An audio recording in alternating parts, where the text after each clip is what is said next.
No entendemos los tiempos de Dios, pero también no hemos entendido la fiesta del Señor, en el cual el Nuevo Testamento dice que son sombras proféticas de cosas por venir.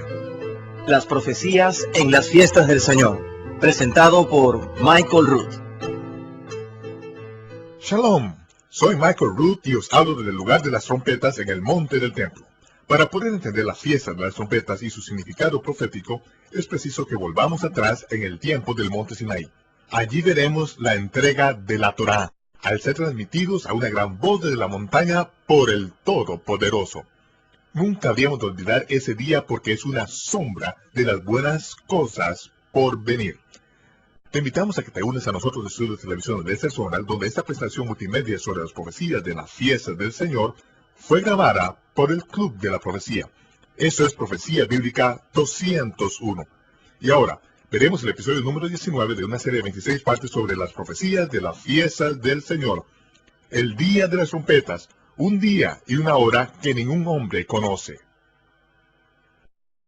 Esta es la fiesta que se encuentra situada en este punto concreto en el tiempo. Pero a fin de poder entender la fiesta de las trompetas, es preciso que comprendamos lo que dice en Levítico 23 en el versículo 24. Dice, el primer día del séptimo mes tendréis día de descanso, Shabbat, una conmemoración al son de trompetas y una santa convocación, es decir, un ensayo sagrado.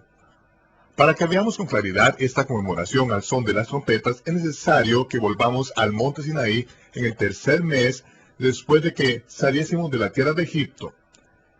El pueblo de Israel salió en el tercer mes y todos ellos se hallaban acampados dentro del perímetro del antiguo volcán, que es donde se encuentra el monte Sinaí en Arabia Saudita, y dicho monte se ha encontrado. Cuando Israel poseyó la península de Sinaí, se encontró una columna en el golfo de Aqaba, dentro del agua, que se hallaba muy erosionada. Era una columna de estilo fenicio de arqueólogo que la encontró el señor Ron Wyatt. Llamó al ejército para que se levantase, llevase allí a sus tropas y que al mismo tiempo llevasen una grúa y levantaron una columna y la colocaron en el asfalto al otro lado de la carretera. Fue poco después de eso cuando pudo entrar en Arabia Saudita, se encontró una columna idéntica en la parte de Arabia Saudita, pero esta se hallaba aún en pie, y logró descifrar en el antiguo paleohebreo las palabras Salomón, Egipto, Faraón y muerte. Ante la evidencia se dio cuenta de que Salomón, que fue el hombre más sabio del mundo, sabía dónde cruzaron el Mar Rojo. Debido a que Salomón había creado su marina en el Mar Rojo, en el Yam Suf, en Etzion Gibor, en el Yam Suf, que es actualmente la región conocida como Elat, el que había creado su marina en aquel lugar sabía también dónde se encontraba la parte donde cruzaron el Mar Rojo, de modo que colocó allí las columnas. Así que en el monte Sinaí se encuentra exactamente donde la Biblia dice que está. De hecho, fue el rabino Shaul, el apóstol Pablo, que dijo que el monte Sinaí se encuentra en Arabia. Y sabemos que Moisés era un pastor medianita cuando se encontró con el monte Sinaí. La tierra de Madián fue siempre Arabia Saudita, nunca la península Sinaí.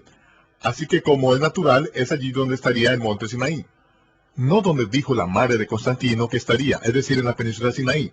Pero como es lógico, en los tiempos de Constantino no se discutía con la madre, porque si lo hacía, se arriesgaba que le cortasen la cabeza.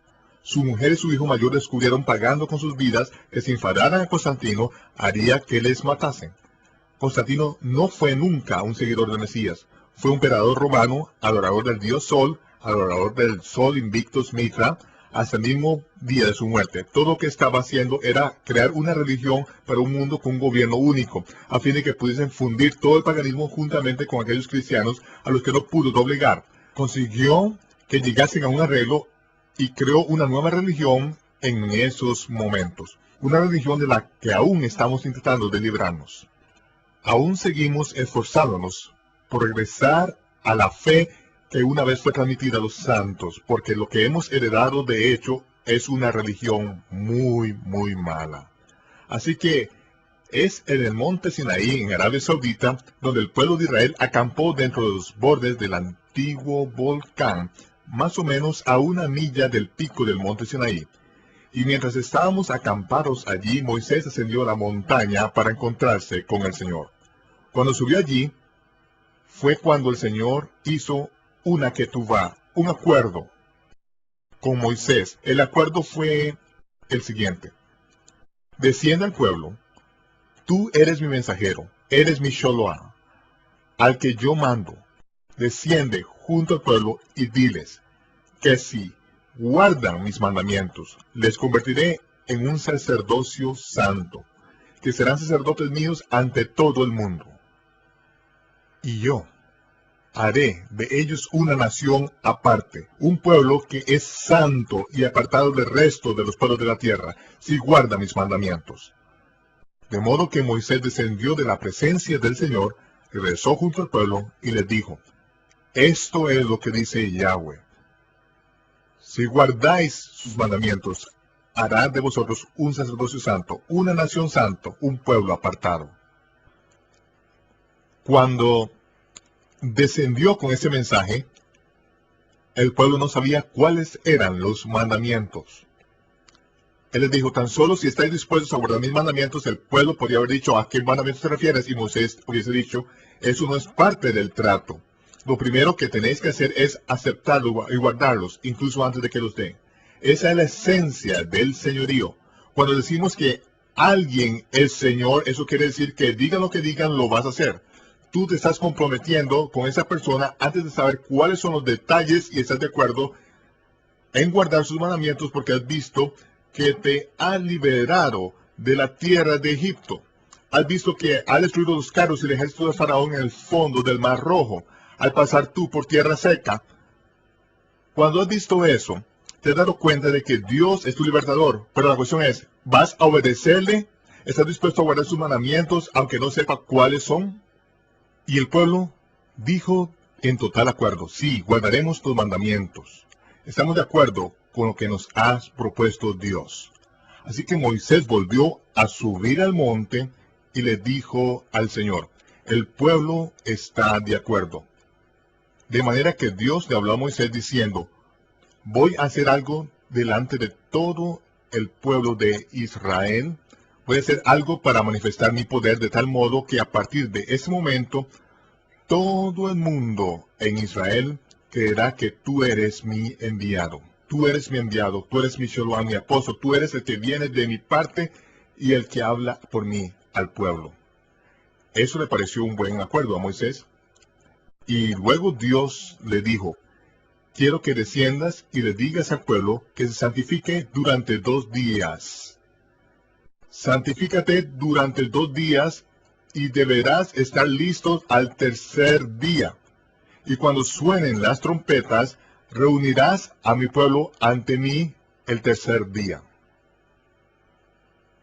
Moisés volvió a descender junto al pueblo y les dijo: preparaos, santificados, mikvath, preparaos, limpiaos durante 2 días, lavad vuestras vestiduras, blanqueadlas al sol, plancharlas y tenerlas listas, prepararlos durante esos 2 días. Y durante 2 días se prepararon. Y cuando llegó el tercer día, dice, sonaron las trompetas en el monte Sinaí. Y dice que sonaron con tal fuerza que en el pueblo, que se hallaba acampado como a 1 milla de distancia, comenzó a temblar. Estaban a 1 milla de distancia, pero era tan fuerte el sonido que el pueblo comenzó a temblar, y entonces supieron lo que debían de hacer. Debían dejar todo lo que estuviesen haciendo, lavarse y ponerse las vestiduras blancas, y cuando lo hicieron, Moisés apareció ante ellos, y dice que las trompetas sonaron aún con más fuerza. Y si ya habían sonado con fuerza, hasta el punto de hacer que temblasen a 1 milla de distancia, ahora sonaron aún más fuerte. Tal fue el estrépito que incluso a 1 milla de distancia estaban temblando, y Moisés les dijo: seguidme, de modo que le siguieron. Entonces los millones de israelitas siguieron a Moisés y se acercaron a la montaña. Al llegar junto al pie de la montaña y acercarse, comenzaron a temblar. Cada paso del camino era tan difícil dar a causa de sus temblores al acercarse a la montaña, y sobre ellos había una columna de fuego, como un horno de fuego que ascendiese del cielo y derritiese la cima de la montaña.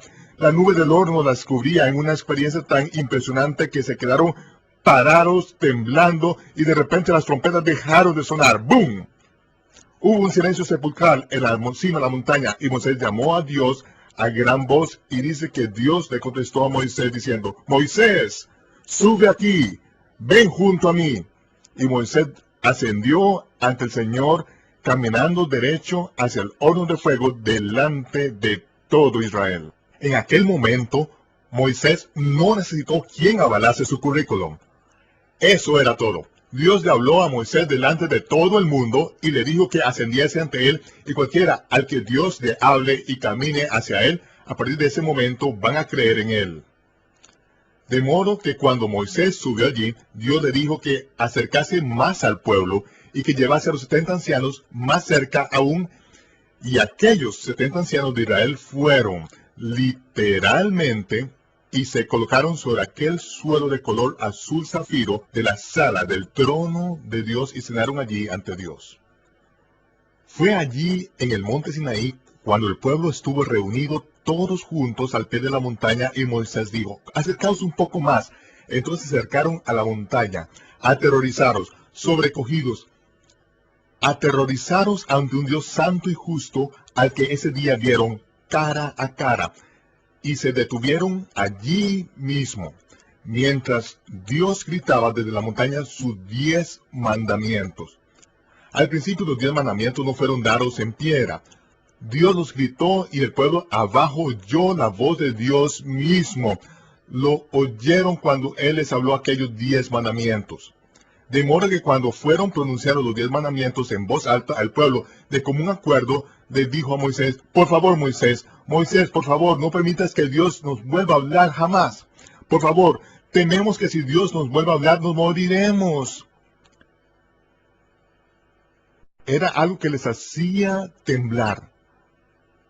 Por eso dijeron, si tú quieres hablar con Dios, de ahora en adelante que Dios te hable a ti, y lo que Él te diga, tú nos lo dices a nosotros, y obedeceremos, lo prometemos.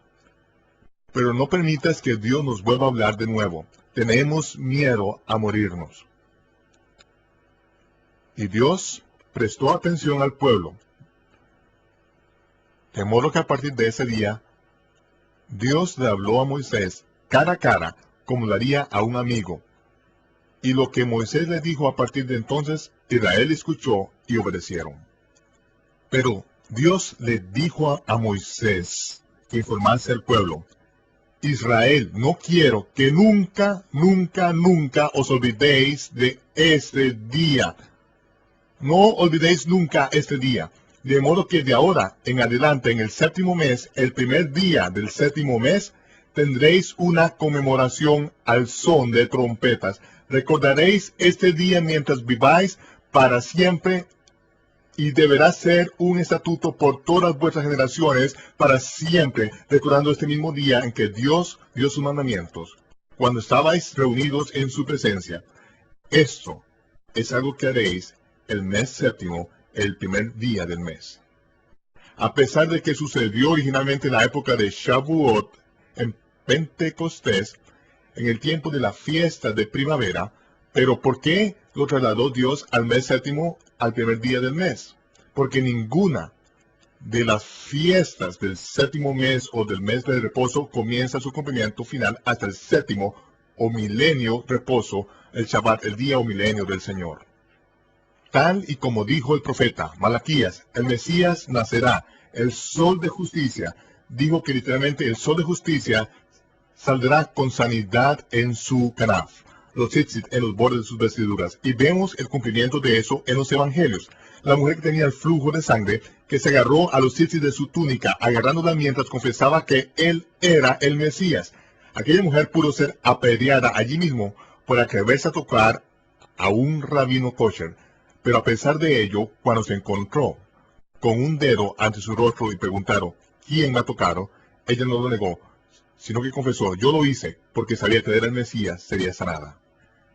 Y tal como los rabinos enseñan, que al igual que el sol fue creado en el 4º día, también el Mesías habría de venir en el 4º día, y literalmente el 15 de Tisri del año 1999, cuando faltaban menos de 18 meses para el 4º milenio, la palabra se hizo carne y puso su tabernáculo entre nosotros. Han pasado ya 2 días o 2000 años desde que vino la primera vez y puso su tabernáculo entre nosotros, Han pasado 2 días. El año 6001 de la creación empieza el 7º milenio o milenio del Shabbat. Después de 2 días, Oseas dice, nos hará revivir y al tercer día nos levantará y viviremos delante de él. Y estamos pronto a comenzar el tercer día. Vamos a presenciar algo que será realmente poderoso. Dios se va a mover de una manera tan increíble que, a partir de ese momento, todo Israel conocerá a su Mesías. De la misma manera que nunca dudaron de Moisés después de ese momento, Moisés habló sobre un profeta que había de venir, que si el pueblo no le escuchaba y obedecía, serían cortados. Y ese profeta es el Mesías. Dios se dispone a hacer algo que conmoverá a toda la tierra, de modo que cambiará la manera que el mundo entero entiende las cosas. Ahora, el día primero de Tishri es el día de los anuncios. Es el día que fueron dados los 10 mandamientos. Pero además, fue el día en que apareció el primer indicio de la luna nueva, en Tishri primero, que anunciaba el nacimiento del rey justo, el león de la tribu de Judá. Además, va a ser el anuncio de la confirmación del pacto del que habló el profeta Daniel. Y al mismo tiempo, es una imagen de la resurrección en el último día. Eso es algo que veremos en los evangelios al llegar a ese punto en particular. Vemos que la iniciación de esa fiesta tiene lugar en el monte Sinaí.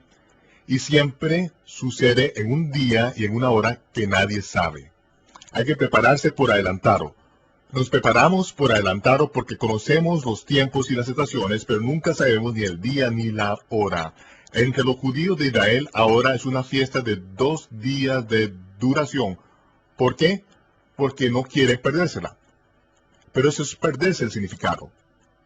No se supone que debamos saber cuándo sucederá, pero sí que nos preparemos por adelantado y cuando suene esa trompeta habrá llegado el momento. Así es como debemos enseñarlo, porque es la sombra de una imagen que habrá de cumplir el Mesías y es algo que veremos al continuar. Desde el 1 al 10 de Tishri hay 10 días de reverencia que llevan al día de la expiación, que es el día más sagrado de todo el año. En el día de la expiación, incluso hoy en la tierra de Israel, no comemos ni bebemos, no nos cepillamos los dientes, ni metemos agua en la boca, nos privamos a nosotros mismos de cualquiera de esos placeres físicos durante todo ese periodo, hasta que se pone el sol del 9 al 10, el día de la expiación. No se conducen autos, no aterrizan aviones, hay silencio en la tierra de Israel hasta el día de hoy. Ha sido siempre el día más sagrado de todo el año en el calendario de Dios. Pero antes están los 10 días reverenciales. En la sociedad agricultural, lo que sucede durante esos 10 días es que traemos el grano al almacén, separando el trigo de la cizaña. Luego la cizaña se aventa en una punta de la era, amontonándola en ella, y al final de esos 10 días quemamos esa cizaña, la quemamos con un fuego que no se apaga. Son esos 10 días los que se conocen como los días de reverencia, que son los días de introspección. Examinamos el año pasado y contamos dónde plantamos, dónde regamos, dónde hemos trabajado la tierra, dónde hemos hecho lo que se suponía que debíamos de hacer, y sabemos que las ganancias que se están cosechando son el resultado directo de lo que hemos estado sembrando. Puede ser un tiempo gozoso, pero en muchas ocasiones es el momento en que vemos la escasa cosecha y nos damos cuenta de que si nos hubiésemos despertado un poco antes, si hubiésemos salido y plantado otro campo, si hubiésemos usado una semilla mejor y lo hubiésemos plantado un campo mejor, ahora tendríamos una cosecha más abundante, pero lo que tenemos es todo lo cuanto vamos a tener y tendrá que durarnos todo el tiempo hasta la próxima cosecha. No hay manera de compensar por lo que no se ha hecho antes. De modo que es un momento de introspección y de enfrentarnos con la realidad. Además es un tiempo en el que confesar nuestros pecados, prepararnos para el día de expiación. Porque ese día es al mismo tiempo el día del juicio. Se llama el día de la expiación porque la expiación la tenemos gratis y en nuestro alcance. Y es lo que se enfatiza. Pero aquellos que no se han expiado serán juzgados en ese día. Por lo tanto, ese día de la expiación nos lleva a 5 días después a la fiesta de los tabernáculos. Eso es lo que vemos que sucede en el relato del Evangelio. Dicen en el capítulo 7 del Evangelio de Juan, que durante ese verano, el Mesías envió a sus 70. Y al final del verano se volvieron a reunir de nuevo. Ahora bien, al final del verano se celebra la fiesta de las trompetas. Pero dice que él no caminó entre los dirigentes religiosos, los judíos que estaban en Jerusalén, porque querían matarle. Ellos lo sabían, y también sus discípulos. Él lo sabía. Todo el mundo sabía que él había suscitado una gran animosidad al trastornar su sistema religioso, porque quería matarle. Así que dice que él no andaba entre los judíos en Jerusalén, sino que permanecía en la región norte del mar de Galilea. Y allí, en lugar de subir para la fiesta de las trompetas, se quedó al otro lado del mar de Galilea, en las montañas, y estaba alimentando a los 5,000 allí. Porque desde allí, desde aquel lugar ventajoso, no solo podía ver el primer indicio de la luna nueva, sino que podía ver las hogueras que se estaban encendiendo por toda la tierra de Israel. Así que fue allí donde permaneció para el día de las trompetas. Es importante que nos fijemos que no es obligado subir para la fiesta de las trompetas. No hay ninguna norma que requiera que nadie asista a la fiesta de las trompetas. De hecho, estás ocupado, estás trabajando, y cuando suene la trompeta, donde quiera que estés, ¡boom! Justo en ese momento será el día de las trompetas para ti, seas quien seas. De modo que después del día de las trompetas, él cruza el mar de Galilea, va hacia Capernaum y entra en la sinagoga en el día del sábado, que es lo que enseña la sinagoga. Enseña sobre el último día y la resurrección. Y le resucitaré en ese último día. Es siempre el último día, que es el séptimo día, el séptimo milenio, y la resurrección. Lo resucitaré, lo resucitaré. Ese fue el tema de todo lo que habló allí en la sinagoga. ¿Por qué? Porque es la fecha del día de las trompetas. Y él está enseñando lo que tiene que ver con esta fiesta en particular. El Mesías está interpretando todas las fiestas en los evangelios, de modo que sepamos qué significado concederle a estas cosas. Así que cuando vamos al libro de Apocalipsis, podemos ver de qué modo cumple el Mesías estas cosas, porque ya nos los ha dicho en los evangelios. Pero si no entendemos las fiestas cuando leemos los evangelios, no sabemos lo que él está enseñando, lo que está interpretando y lo que está dejando claro. Por eso es que las fiestas son tan importantes. Así que ahora, después de él haber estado enseñando, faltan solo unos pocos días para Yom Kippur, el día de la expiación. Y una vez más, durante el día de la expiación, es grato y maravilloso estar en Jerusalén para la fiesta, pero no es obligatorio estar en Jerusalén en esa fecha. Dios lo tenía todo planeado, él sabía lo que estaba haciendo. Así que, viendo que le querían matar allí, Yahshua se marchó hacia las montañas, llevándose a 3 de sus discípulos, a Pedro, Santiago y Juan. Y cuando estuvo en el campo, en las montañas, dice, se le aparecieron Moisés y Elías. Fue entonces cuando sucedió la transfiguración, en el día de la expiación.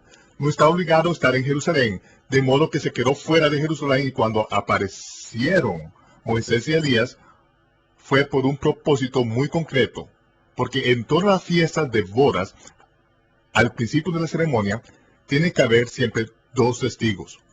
Uno de ellos es Elías, que representa a los profetas, y el otro es Moisés, que representa la Torá. La Torá y los profetas están representados no solo en las bodas, sino en cada una de las funciones oficiales del Estado de la tierra de Israel.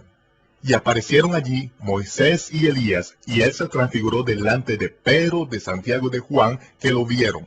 Lo que está sucediendo es que está haciendo un giro como el sumo sacerdote, porque 5 días después cumplirá los 30 años y podrá formar parte del sacerdocio y podrá cumplir su labor sacerdotal de Melquisedec, no según el sacerdocio levítico, sino conforme al orden de Melechizedek.